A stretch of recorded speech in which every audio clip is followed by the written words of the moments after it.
GB syndrome ಅಂತ ನರಗಳ ಮೇಲೆ ಎಫೆಕ್ಟ್ ಮಾಡುವಂಥ ಕಾಯಿಲೆ ಇದು. ಮಕ್ಕಳಲ್ಲಿರ್ಬೋದು, ದೊಡ್ಡವರಲ್ಲಿರ್ಬೋದು. ಕಾಲಲ್ಲಿ ವೀಕ್ನೆಸ್ ಸ್ಟಾರ್ಟ್ ಆಗ್ತದೆ, ಕಾಲಲ್ಲಿ ಸೆಳೆತ ಸ್ಟಾರ್ಟ್ ಆಗ್ತದೆ, ಕಾಲಲ್ಲಿ ಉರಿ ಇರ್ಬೋದು, ಕೆಲವೊಂದ್ಸಲ ಜೋಮು ಜಾಸ್ತಿ ಇರ್ತದೆ, ನೋವು ಇರ್ತದೆ, ಕಾಲು ಸೆನ್ಸೇಷನ್ ಆಗ್ತಿರಲ್ಲ, ಕಾಲನ್ನ ನಡೆಯುವಾಗ ಎತ್ತಿ ಇಡ್ಲಿಕ್ಕೆ ಕಷ್ಟ ಆಗ್ತಿರ್ತದೆ, ಕಾಲು ಎಳಿತಾ ಇರ್ತಾರೆ, ಕಾಲನ್ನ ಮೇಲ್ಗಡೆ ಹಿಂಗೆ ತರಲಿಕ್ಕೆ ಅವರಿಗೆ ಕಷ್ಟ ಆಗ್ತಿರ್ತದೆ, ಅವರು ನಡೆಯುವಂಥ ಸ್ಟೈಲ್ ಚೇಂಜ್ ಆಗಿರ್ತದೆ. ಸೊ ಈ ರೀತಿ ಮಕ್ಕಳಲ್ಲಿ ಅಥವಾ ದೊಡ್ಡವರಲ್ಲಿ ಯಾರಲ್ಲೂ ಕಂಡು ಬಂದರೆ GB ಸಿಂಡ್ರೋಮ್ ಇರ್ಬೋದು ಅಂತ ಸಸ್ಪೆಕ್ಟ್ ಮಾಡ್ಬೋದು ನಾವು.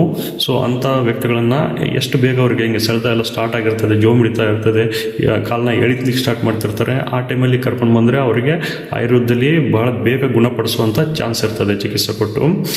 ಅದೇ ಲೇಟರ್ ಸ್ಟೇಜಸಲ್ಲಿ ಮತ್ತೆ ಎರಡು ಕಾಲಿಗೆ ಮತ್ತೆ ಮೇಲ್ಗಡೆ ಎಲ್ಲ ಹೋಗ್ತಾ ಹೋದಂಗೆ ಭಾಳ ಕಷ್ಟ ಇರ್ತದೆ ಟ್ರೀಟ್ಮೆಂಟು.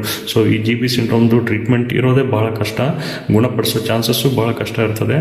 ಸೊ ಎಷ್ಟು ಬೇಗ ಅವ್ರನ್ನ ಕರ್ಕೊಂಡು ಬರ್ತೀರಾ ಅಷ್ಟು ಬೇಗ ಆಯುರ್ವೇದದಲ್ಲಿ ಅವ್ರನ್ನ ಗುಣಪಡಿಸೋ ಚಾನ್ಸಸ್ಸು ಜಾಸ್ತಿ ಆಗ್ತಾ ಹೋಗ್ತದೆ. ಸೊ GB ಸಿಂಡ್ರೋಮ್ ಅಂತ ಯಾರನ್ನಾರು ಅಥವಾ ಈ ಕಾಲು ಎಳಿತಾ ಇದ್ದರೆ, ಕಾಲು ವೀಕ್ನೆಸ್ ಸಡನ್ನಾಗಿ ಸ್ಟಾರ್ಟ್ ಆಗ್ತಾ ಇದೆ ಅಂದರೆ ನೆಗ್ಲೆಕ್ಟ್ ಮಾಡ್ಲಿಕ್ಕೆ ಹೋಗ್ಬೇಡಿ, ಕರ್ಕೊಂಡು ಬನ್ನಿ, ಟ್ರೀಟ್ಮೆಂಟ್ ಮಾಡೋಣ.